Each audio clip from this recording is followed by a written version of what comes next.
Hi, everybody. Andrew Champagne here alongside J.D. Fox for this week's edition of Champagne and J.D. Happy to welcome J.D. back after he was out sick last week, and we're happy to welcome in our special guest for this week's episode. J.D., our guest this week needs no introduction. I'm going to give her one anyway because that's just the kind of guy I am. I wrote no new material in your week off. I'm very sorry about that, but Saratoga, other things take precedent. Our guest this week from the NTRA, Alicia Wincze Hughes, tremendous writer, tremendous person, one of the few people in this business who I will say is a better writer than I am. It's a very short list, Alicia. Hope you're honored. My head's getting a little big for my britches here, so I'm going to yield the floor over to you here. Alicia, welcome to the show. Really happy to have you. Okay, so how big of a check do I now have to send you for that introduction? It's at your discretion. The bigger, the better. No, thank you guys so much for having me on tonight. Like I said, hopefully, we got some weird storms going on here in Lexington. Hopefully things don't get weird connection-wise, and we'll get through this.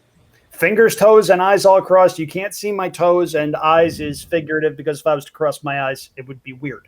Anyway, lots to decipher and lots to go through on this week's show. We'll get right into it, talking about some of the stakes races that were run last weekend. The headliner, Maximum Security, coming back from his hiatus, much publicized. He goes to Saudi Arabia. He wins the Saudi Cup. That race still has not been paid out. Jason Service gets a visit from the Federal Bureau of Investigation. Maximum Security goes to the barn of Bob Baffert. He made his first start for Bob Baffert in the San Diego at Del Mar. And Alicia, he won, but it wasn't quite the authoritative performance that some might have been expecting. Yeah, I really do feel bad for Maximum Security because obviously none of this is his fault. He is not responsible for the humans around him and what they do. Unfortunately, his reputation is the one that is bearing the brunt of all of this. And yes, he went out there, he won as was expected. It was literally tooth and nail between him and mid-court to get there. Does he have the same brilliance that we saw beforehand during the Service era? Was that real brilliance? Was that brought on by something else? Unfortunately, these are questions that are only going to be answered with, hopefully with more time as he goes forward, makes more starts, and really gets a chance to kind of prove himself. And he has to unfortunately get himself out under a cloud of controversy that was not obviously of his doing. So like I said, it's sad because his reputation is the one that is kind of, obviously Services too, that goes without saying, but his reputation is the one that's suffering because of what the humans around him did. Yeah, and really, I'm willing to give the benefit of the doubt because at the end of the day, the horse won the race. The horse did what job it set foot to do that day. Was it a blow out of the water performance? No. Was the time still strong for the level and the competition? Yes. Do we expect more things going forward? Yes. You also have to look at, you don't know what to expect after the quarantine of coming from overseas and, shifting barns, new handlers all around. There's a lot of things where I don't think you can write off a first out performance that's a win and say it was an extreme disappointment. I'm really excited to see the next start for Maximum Security and see if we see the Maximum Security of old come back to the surface, and I honestly think we will. Yeah, it's a lot going on, a lot to decipher. And let's not forget, Midcourt ran a heck of a race in defeat. Let's give that one a little bit of credit. Yeah. Midcourt went out, took the lead early, and battled back when it looked like Maximum Security was going to go right by him in the stretch. Midcourt, a darn good horse, maybe not necessarily the kind of world-class animal that we're used to seeing in Grade 1 type races, but he's an honest racehorse that's capable of firing a big shot. And he fired a big shot on Saturday. I got to tell you, I watched that race. I didn't necessarily have super high expectations for Maximum Security. I thought, okay, he could win. This is obviously not the goal. He does not necessarily have to win. And my takeaway wasn't necessarily about the outcome. It's a process-oriented thing. And again, not the goal, the Grade 3. You'll look at the Grade 1 races like the Pacific Classic, like the Breeders' Cup Classic later on in the year. Those are the logical goals. I'm looking at this horse. I am not an expert when it comes to conformation or horse flesh or a horse's stride, whatever. That's for guys like Gary Contessa, who we had on last week. That is not my forte. I saw Maximum Security last year. I saw him again on Saturday. He might have needed the race. He might have been a little bit rusty. He looked like he was moving, if not completely differently, certainly differently enough for a novice to notice. Yeah, I will give him this credit, though. I mean, obviously give him all the credit because he did win the race. He had a lot of reasons to not win that day with the way that the setup they got and everything, you know, going down the backstretch of his like, what's going on here doesn't look good for him. He had a lot of reasons to come back and get beat in that spot, especially with the way it's set up. He did show a lot of heart in battling through, like I said, to get to the wire first there. But yeah, I mean, it's just going to be one of those things. All we can do right now is sadly just speculate. And he's going to have to, he's once again in the position of he's the one who's going to have to answer the question or the speculation that's going on, you know, around him. And I think, you know, take nothing away from the San Diego handicap, but I think there was an impressive performance I want to make sure we talk about, and that took place in the Vanderbilt. I think Volatile was extra impressive. You can look and say, hey, Whitmore broke through the gate before the start. They let the horse hit super soft fractions, especially that first quarter, but that was a commanding victory and very interesting to see how Volatile can bounce back and see if, you know, we get a number close to that or if there's going to be a bounce effort. But that was a super impressive performance on Saturday. I mean, God, credit to Steve Asmussen for coming, you know, I said we're coming off of what he did with Tully, and to have another, you know, potential monster sitting here with Volatile. That's, you know, it's a credit to his program and the way he brings these horses up. And, you know, he had him, you know, I said the hype was real on that one that day. He's another one I feel like maybe even didn't get as much credit as he should have gotten for that win, because people were like, well, you know, they left him alone. It kind of set up for him. It was such a small field. But, you know, he looked every bit impressive that day. And, you know, I feel like he's a horse who we're only kind of scratching the surface of what he's capable of. And I'm excited to see what he can do moving forward. I liked Volatile a lot in that race. I was impressed by his effort. He did go out a little bit slower than maybe you expect Grade 1 horses to go out. He came home really quick. That final quarter, every other horse in that race had every right to get him, and they couldn't. Volatile, a very good sprinter, certainly interested to see where he goes next. The Forgo is sitting right there. Potential date with Vekoma. That could be a lot of fun. I got to tell you, though, JD, you mentioned this. Whitmore broke through the starting gate. He goes about a 16th of a mile down the track. They get him back. We can talk a little bit at any other time about procedures with regard to when a horse breaks through the gate. There are some very strong opinions out there. He was examined by a vet. Vet deemed him to be fine. He goes out there, concedes an easy lead to a certifiable freak. We all agree Volatile is a very good horse, probably the favorite for the Breeders' Cup Sprint if that was run this weekend. He runs second, beaten less than 2 lengths, and I'm really hoping he goes to the Forgo as well. We all know how good Whitmore can be on his best day. He's a fun horse to root for, one of those lunch pail horses that just always shows up and always tries. Not a lot of clunkers on his running line. Credit to the Ron McQuett barn for keeping him sound as long as they have. When you get a horse that's getting up there in years, to train a horse up to that kind of an effort off of that kind of layoff, as he hadn't been seen since Oaklawn, I wanted to make sure we gave an appropriate amount of props to Whitmore and the team around him, because that's not an easy thing to do. Yeah, the other thing about that race, which I'm trying to remember the last time, at least this was publicized and I saw it, and maybe you guys can chime in if I'm missing something obvious, but the final quarter in that race was faster than the opening quarter, and that wasn't anything with timing. That wasn't a snafu. Everybody went back and looked at the video, and that was true. And in a sprint like that, at that level, I can't remember another time when that was the case. Yeah, me neither. Alicia, you got anything? Because I'm coming up with a blank here. And I mean, it would take some statistical digging. Yeah, I got off the top of my head. No, I got nothing to counter that other than, damn, that's impressive. Yeah. It was a lot of impressive performances around the country from horses that we'll hope to see a lot more of going forward on the road to the Breeders' Cup. Speaking of the Breeders' Cup, a big prep for the Classic horses coming up on Saturday at my home turf, Saratoga Racecourse. We are, of course, talking about the Grade 1 Whitney, one of the most prestigious races that the New York racing calendar offers.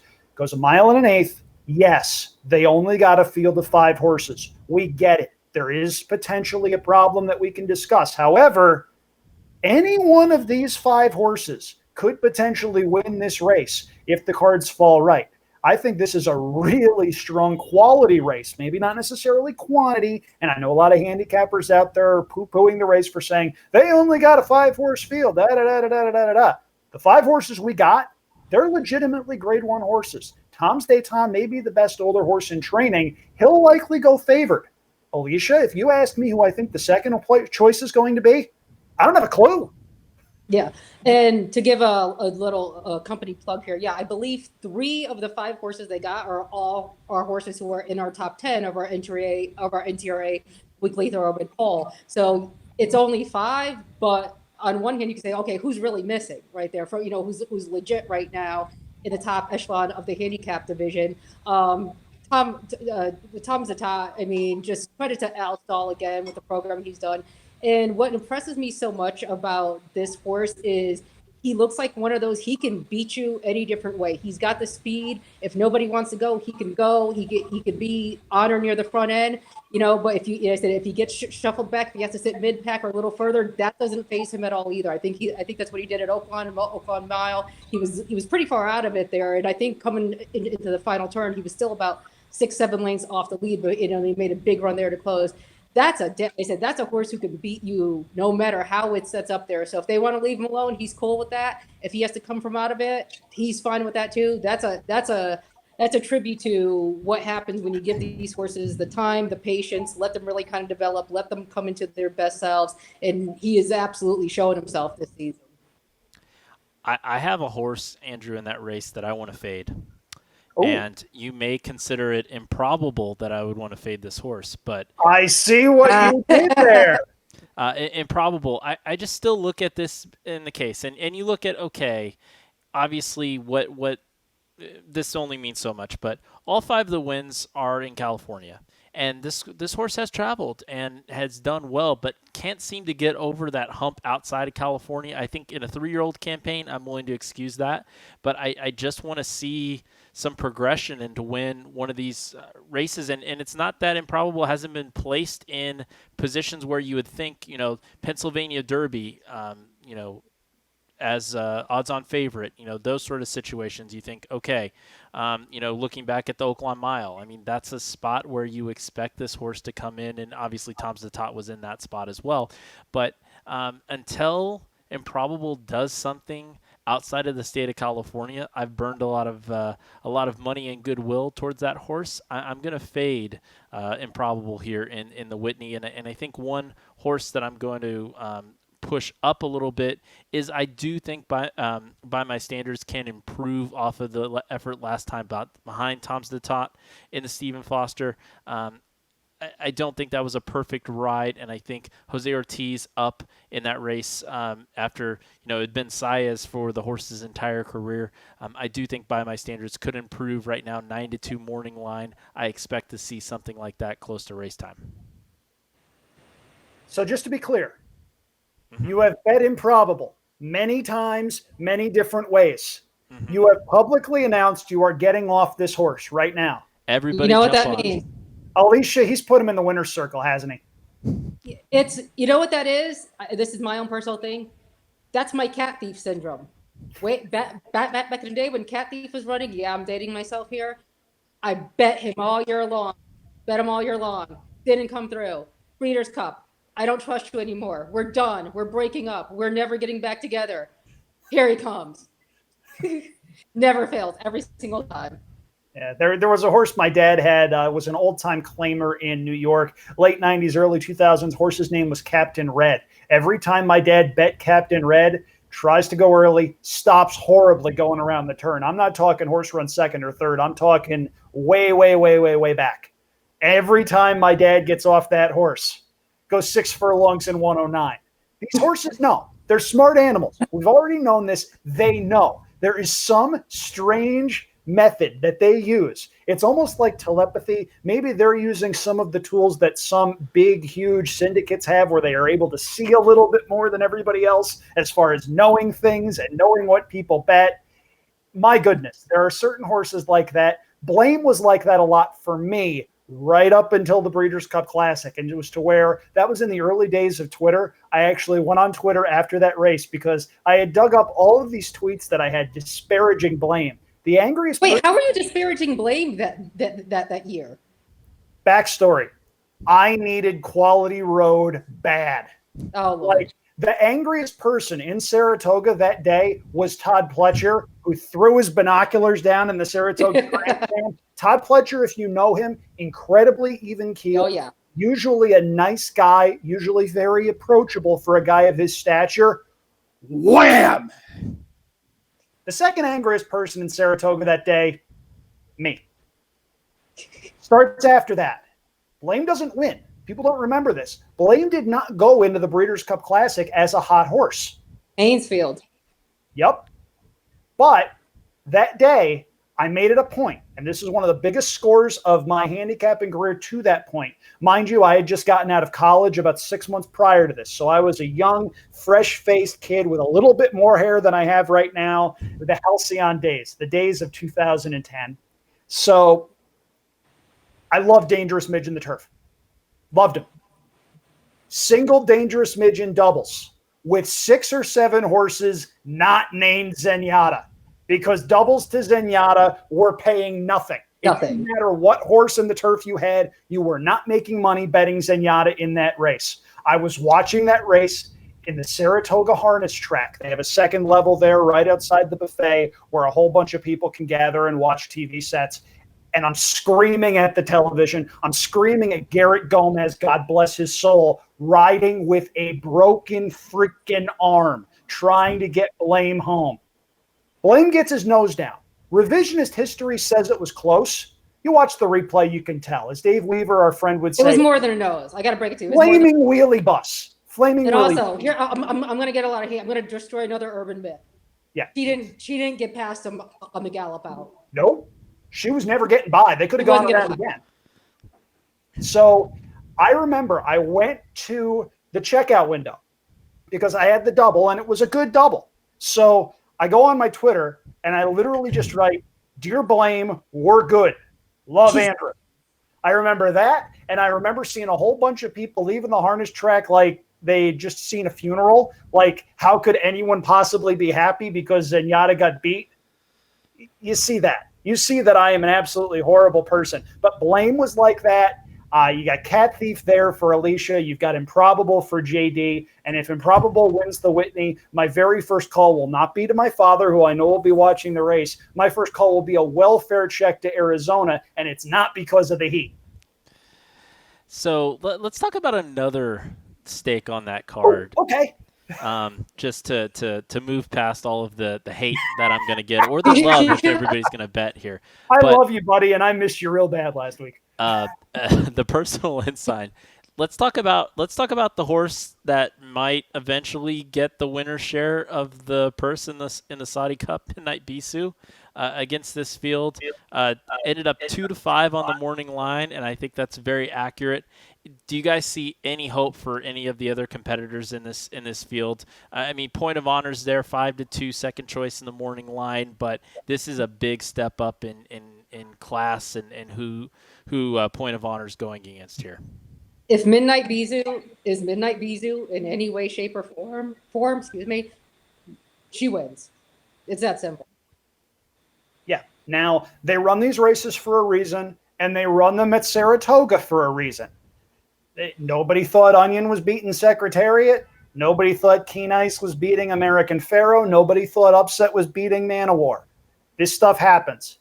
Midnight Bisou is 2-5 on the morning line. JD, if you gave me those odds as fixed odds wagering, I would take them and run. She's going to be 1-5, maybe 1-9. And that is not any disparaging point against the rivals that show up here. It's not a bad group. But Midnight Bisou is a different class. If they ran her in the Whitney, she would probably be, if not the favorite, a close second choice behind Tom's d'Etat. That's how good a horse she is, and I'm looking forward to seeing her run. Maybe they try the Classic with her down the line. Maybe they keep her with fillies and mares and try the distaff. They've got a lot of options. She's a cool horse. It took me a little while to come around on her because I needed a late last year when Midnight Bisou ran her down.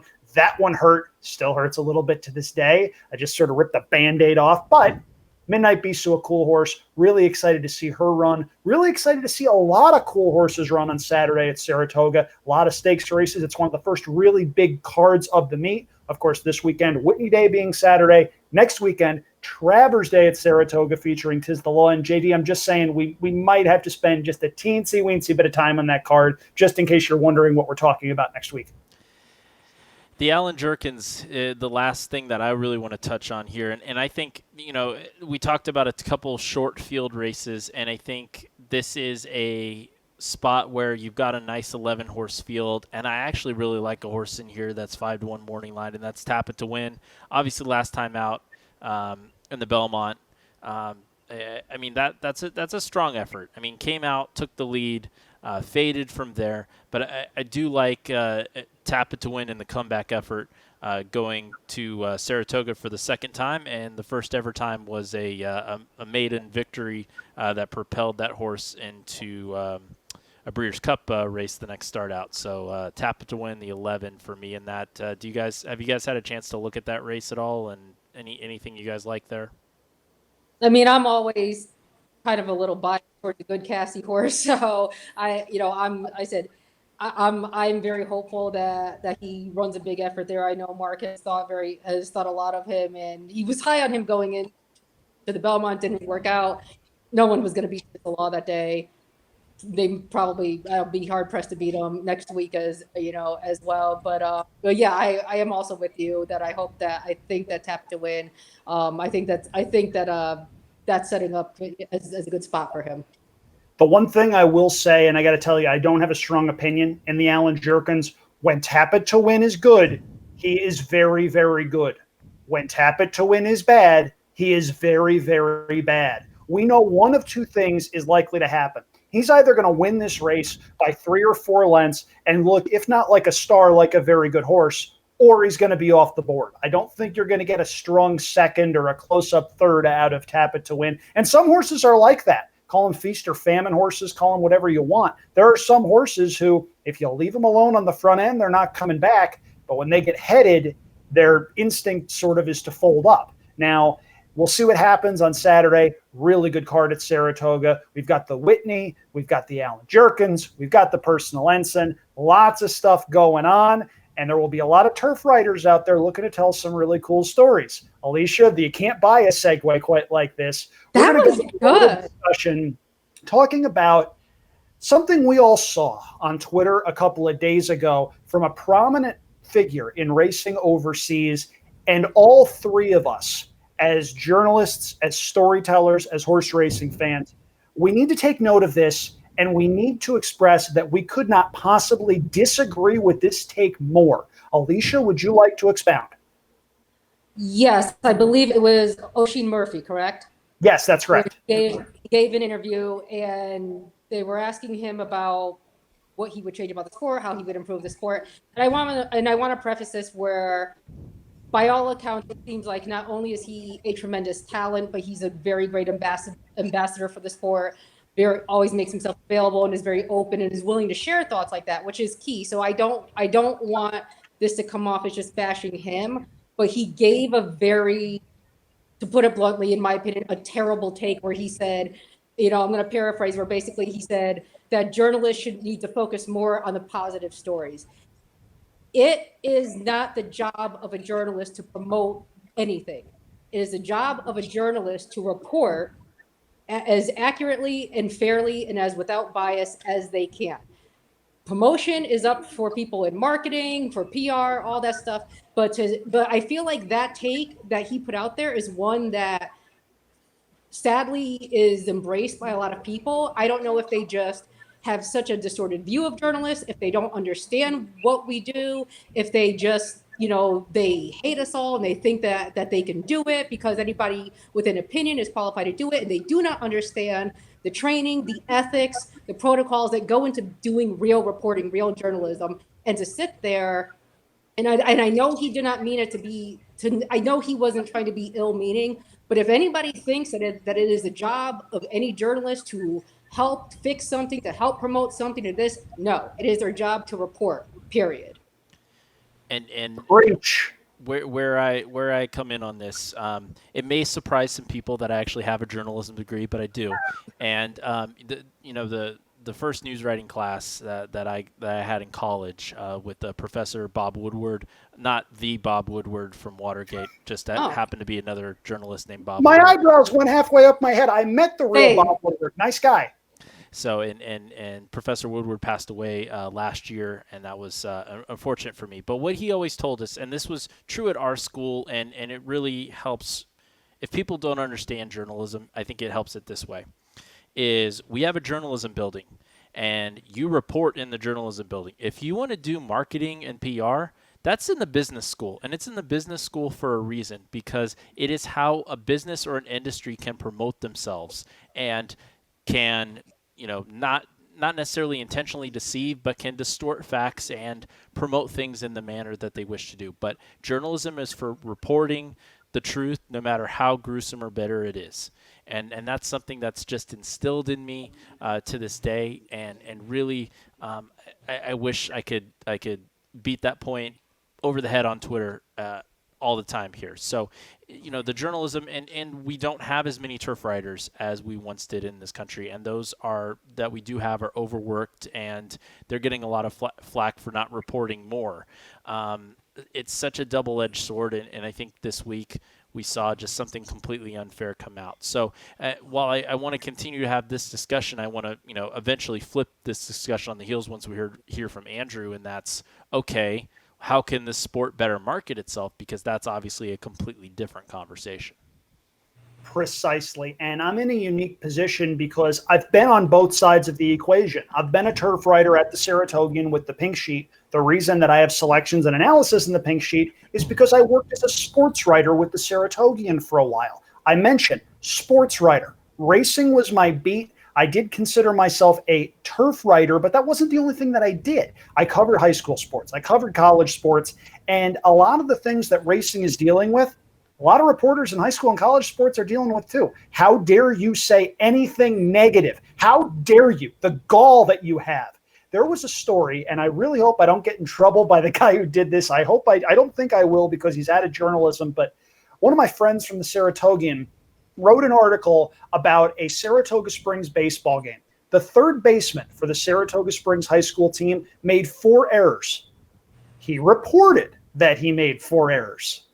The next day, the athletic director of the Saratoga Springs High School athletics department is calling our managing editor and screaming her head off. It's just awful. Like, what do you want us to do? If the story is someone committed 4 errors and you say that person committed 4 errors, whose fault is it? That's the thing that a lot of people need to understand. And I have been on the marketing side of this too. I worked at HRTV. I worked at TVG. I worked at the Daily Racing Form. And it's constantly a question of, okay, how can we promote the sport? Well, what a lot of people don't want to admit that hate turf riders is turf riders promote the sport as well as anybody. Look at all the previews that they write. Look at all the recaps that they write. Look at the feature stories with some of the horsemen and horsewomen on the backstretch. That's free publicity, and it goes completely ignored when people say journalists should be marketers and only focus on good stories. Okay, so the 100 graded stakes recaps that somebody writes suddenly don't matter? I'm just saying, it's a double-edged sword, and there are way too few turf writers out there right now. I'm a veteran of the newspaper business. Alicia, you were a turf writer for a long, long time at the Herald Leader in Lexington. As I mentioned at the top of the show, one of the reasons I respect her so much is she is damn good at what she does. JD, you have a journalism degree. You're a better communicator than you think. You're a better writer than you think sometimes. I know I bust your chops, but we're in a position where the three of us, look, we know what we're talking about here. We've seen things from a lot of different angles, and we've seen that the turf writers of years past that even 10 years ago would have packed the Saratoga press box. I went up there last year. When I went to Saratoga, it was 2/3 empty. It legitimately felt like Thanos snapped his fingers and half the people just went away. And some of them did pass away. It was an older group, Paul Moran being one of them. I sat behind him for 2 summers. That's a heck of an education.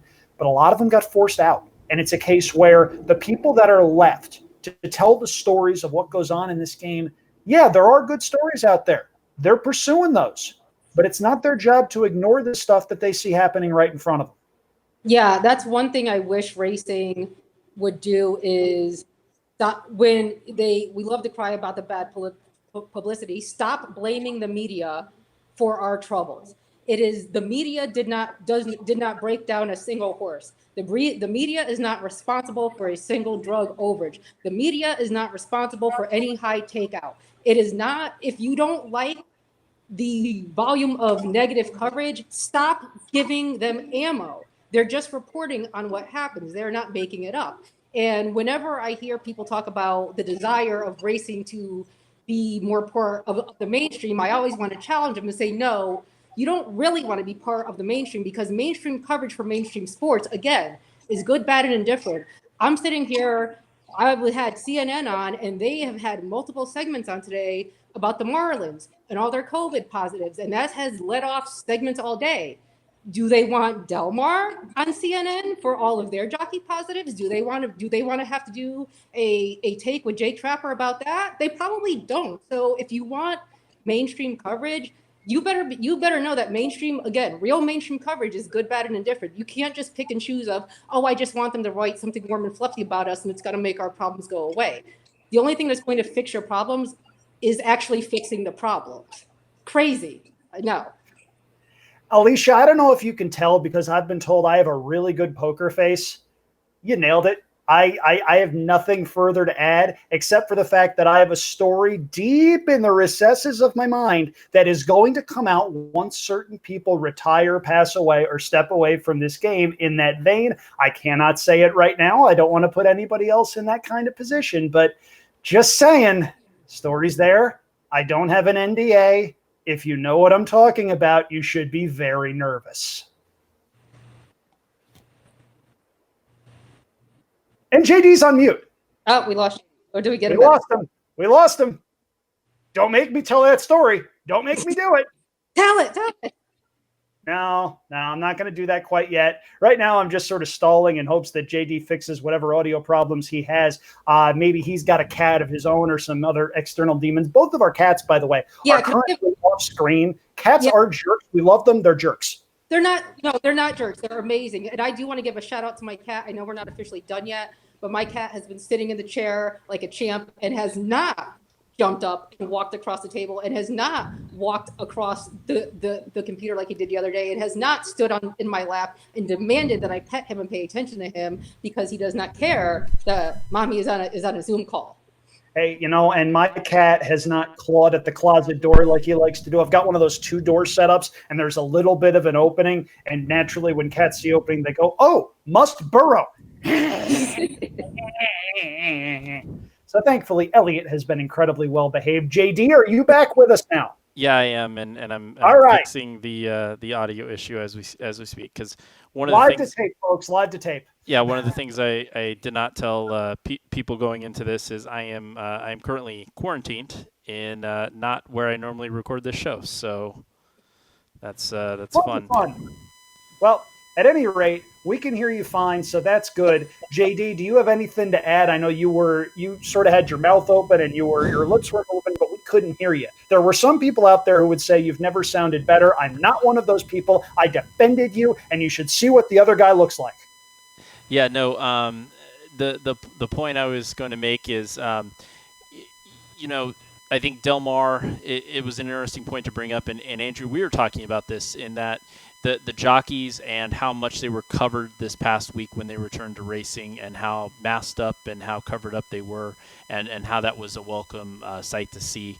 That's something that I think was underreported, that I think Del Mar did a good job of coming back from that situation and showing an effort to make sure people were aware that, hey, they're taking every safety precaution very seriously. So That's my last thought in terms of the overall topic of changing the image of racing. I think we've touched on some of these topics before, and I don't want to sound like a broken record, but we've got so many places to go in terms of inclusion, and making the game more accessible to more people. Those are the two things that come to mind. And how do we do that? I don't have all the answers to that today, but I feel like it's something that needs to be broached when we're having this conversation. I mean, yeah, I think you guys know the topic of diversity is one that I've talked about several times in recent weeks with the current climate going on. And, as a person of color in this sport, it's obviously something that is deeply, deeply personal to me. And it's something that, again, this sport needs to address, and it needs to look inward. I'm hard on racing because I love it and I want it to be better. And I know it can be better because when it puts its best foot forward, it's great. I mean, we have maybe the only athletes in the world who are equine athletes who are motivated solely by like love and instinct. They're not running for salaries. They're not holding out for free agency. They're not demanding trade. They're not motivated by ego. They're purely doing, they're purely running off of instinct and love. And I said, you want this sport to be better. I want this sport to want itself to be better and to take the steps it really needs to, instead of just deflect, blame.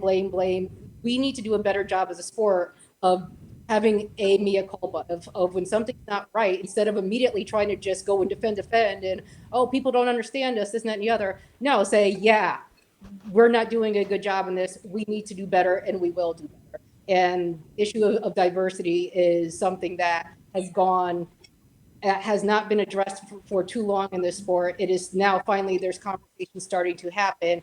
I hope that this is a conversation that keeps going, and because if this sport really wants to grow, they really want to make a big splash. That's something that they're going to seriously need to tackle, not just something performative, but something tangible. Yeah. And Alicia, I'm happy you mentioned the whole concept of we're hard on racing because we love racing. For as much as I go back and forth with some people on Twitter, for as much as some of the beefs on Twitter get that don't make any logical sense and people get really, really mean for no reason, the one thing that I will say about horse racing Twitter, passionate to a fault. And that's one of the things that I think binds us all together. The fact that, look, if we could be, we'd be at a racetrack right now. We would be seeing horses in the flesh. We'd be seeing them circle around the paddock wherever we are, wherever circuit that we consider home. That's where we would be. And we would do that because we love the game. We would do so even if we weren't necessarily being paid to be there by anybody. That's who we are as people. That's who we are as fans. Now, if you love something and you want to see it succeed, you're going to be hard on it. You're going to be demanding. You're going to wind up doing things like what I did back in December when I wrote a 50-point plan to save horse racing, when one of horse racing's elites on Twitter challenged me and pissed me off. Just saying, that's the sort of thing that we're made to do. That's the way that we're wired. We all want the same thing. We all want to see horse racing not just survive, but thrive, not just for our kids, not just for the kids that look like us, but for all kids, all grandkids, generations down the road. You get certain things that happen in this game and they don't make any sense, and they're done with no idea about optics. They're done with no idea and an eye on future survival. It's short-term success. And there are certain decisions that are made sometimes that, man, I wish they had thought that through. And that's what I get from the Oisin Murphy quote. I don't necessarily think he intended that to say all turf writers are horrible people and they should be marketing people and da-da-da-da-da. Filter. That's all. And don't necessarily lump everybody into the same batch because you don't like or don't agree with what they had to say. And here's another thing that's important. Don't necessarily say someone is an idiot because their take is different than yours. You can say you don't like the way in which they convey their information. But if someone clearly has the experience and the smarts to do this sort of thing, you can't say they're stupid. And that's a big gap with a lot of people that I'm finding, because I'm watching Fox Sports stuff that Naira is doing, and they're doing a really nice job. I'm seeing people that don't like Andy Serling that are trying to pick apart Gary Stevens. Now, you can say stuff about Gary Stevens on the air, and it's debatable. Have a conversation about that. You're really going to tell me Gary Stevens knows nothing about horse racing and what it's like to be on the back of a horse? Come on, people. And you talk about the passion of horse racing Twitter. And the fact that Gary then tries to talk to every single one of those people on Twitter is shows the character that we all know Gary to have. And he's the first to admit he's learning on the job, the television. He's getting used to a producer in his ear. He's doing this from home. It's not as easy as people think it is, in terms of trying to absorb all of this from your house and make it sound like you have coherent thoughts on horse racing. So I'm going to steal our transition to our final thoughts segment and kind of steal the topic to start, because as we got prepared for recording here on Thursday night for this week's show, we got some reporting from Marcus Hirsch of the DRF based off of CDI's quarterly call, that their intention is to not move forward with the 2021 Arlington campaign. Basically, they said they're obligated to do it if they feel the need to. But basically, we all thought that 2021 might be the end of Arlington. Now it may happen sooner. Just want to get your guys' thoughts on this situation, because we've seen it brewing. I've been listening to all the board meetings that have happened when Arlington was trying to figure out dates, and all of the issues with the OTBs in relation to Hawthorne and everything that was happening. It's just a bad situation for Illinois horse racing all around. Just very, very sad. I've been fortunate to, be able to go to Arlington, cover the Arlington Million for, a handful of years in a row. And, as we talked about before we came on, that track is just an absolute palace. It is an absolute palace. It is beautiful. It is one of the best venues. When I went there for the first time for the Million, I came away thinking, I wish the track had more days like this, because it deserves it, because it is such a great showcase, and they got such great fields. And even just down to the way, I'm going to go back to us turf riders here, as we always do, even back to the hospitality and how we were treated, how Mr. D came up to the press box at the start of the day and thanked all of us for being there for our coverage. And then he followed up with a note that he would send out to all of us who were credentialed, again, that he held mail to us, thanking us again for our coverage of the sport. It seems like such a small gesture. Letting people know that they're appreciated goes a long way, especially when they're doing, what can be a very thankless job. But sadly, like you said, we probably knew this day was brewing, that this was coming. It doesn't make it the potential reality of it any easier to swallow. This will be a loss for the sport. Yeah. I've never been to Arlington. I'm going to full disclosure that right off the rip, by just haven't gotten there for any number of reasons. Having said that, you don't need to be a horse racing expert to see what Arlington means to the sport. Hosted a Breeders' Cup. Unfortunately, that Breeders' Cup famous for the wrong reasons, with the fixed six and everything that happened there. However, Arlington Park has played host to a lot of really cool things. The Arlington Million was a transcendent experience when that was founded. I know this because I worked with Mike Joyce at TVG, and his father was one of the people behind it. You get John Henry and the Bard. That statue. Guys, I'm just saying, if you want to go in and maybe purchase the statue, I'm in for $10. I'm just throwing that out there. It's sad. It's really sad when a track deserves better and doesn't get it for whatever reason. Usually it's the almighty dollar. The story that I will relate to is I moved west in 2013, and that winter was the last meet at Hollywood Park. Went to Hollywood Park. You see the charm. You see the bones of the place. You see people falling in love with this. And then you look up and you see the placards that the Hollywood Gold Cup winners had on the outside of the building. Lava Mans were damaged by a fire and never repaired. I think that says a lot. There's a lot of symbolism and stuff like that that goes on. Racing needs more cathedrals. needs more Saratogas, needs more Churchills, needs more Santa Anitas, needs more places where people go to and say, okay, I get it.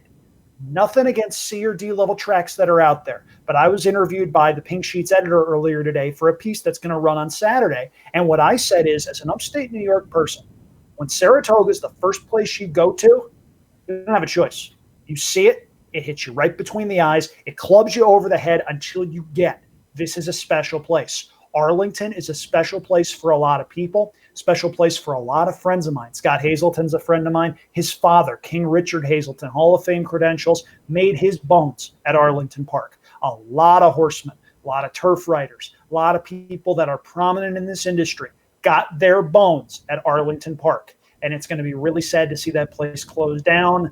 Not necessarily surprising for those that have been following the situation, but man, you just hope that it would have ended a different way. Unfortunately, it looks like we're getting the ending that all of us expected rather, but that none of us wanted. Yeah, and I'm glad you mentioned Joseph Joyce and founding the Arlington Million, because I think that was something that is a legacy that won't be taken away. I mean, that is a race and a day that will live on in Illinois, whether it takes place at Arlington or not. Obviously, Hawthorne is going through a major multi-million-dollar expansion, adding a casino, reconfiguring everything from the grandstands, the press boxes, everything. So hopefully Illinois can recover, and hopefully there's some grassroots effort that can come up and figure out a way to save this great track and this great cathedral, because we haven't seen recently a big somebody making a splash and trying to come up with a track like that. I mean, Lone Star Park was really the last racetrack that opened that tried to do that. And while Lone Star, they run some very successful meets, they've fallen a little flat on their overall hope. They obviously got the one Breeders' Cup there, but we haven't seen anything open up new. So what we have to do is we have to hold on to the places that we have. And obviously from being there a couple times, thankfully, Arlington Park is a very special place. Yeah. A lot of hopes that things can somehow resolve themselves at Arlington Park. We'll see where things go, and we'll obviously do what we can to keep you posted. But unfortunately, we're wrapping things up on kind of a somber note, unless, Alicia, you have a one-liner that can potentially save the situation and give us all a smile on the way out the door. No pressure. Again, shout out to my cat for not jumping up here. That works. He just popped up from the chair and he looked at the table. He thought about it, and then he just hopped out and went to his water dish. So yay, Toby. Nice. Now, on a serious note, Alicia, thank you so much for taking the time to join us. I know there's a lot going on. Give us some plugs here. Where can people find your stuff? What are you up to? Anything you want to promote here? The floor is yours. Well, since you gave me the opportunity to plug, I'm actually going to use this chance to plug the racing that's happening at Ellis Park this weekend, Sunday, their preview weekend. I said that's their preview weekend for the Kentucky Downs corresponding races. Plus, they have their big stakes next week, where Art Collector is going to be running in the Ellis Park Derby. So I said I know Saratoga and Del Mar, they get the love. They should get the love, but I'm going to give a shout out to my girl Jenny Reese and to the Ellis Park team for the great racing that they have set going there for this weekend. So that is what I'm going to use my plug powers for. More power to you. And just because you didn't say it, that Twitter account down there, Hughes NTRA, Alicia, a tremendous follow, tremendous person, and we're really happy you were able to join us this week on Champagne and J.D. Thank you so much. Thank you guys for having me on. It's our pleasure. For J.D. Fox, I'm Andrew Champagne. J.D., you missed the show last week. You missed the interview. So you know what I'm going to do? Because this is just the kind of guy I am, I'm going to let you, yes, you, J.D. Fox, do the catchphrase. Stay off the beaches. Have a good week, everybody.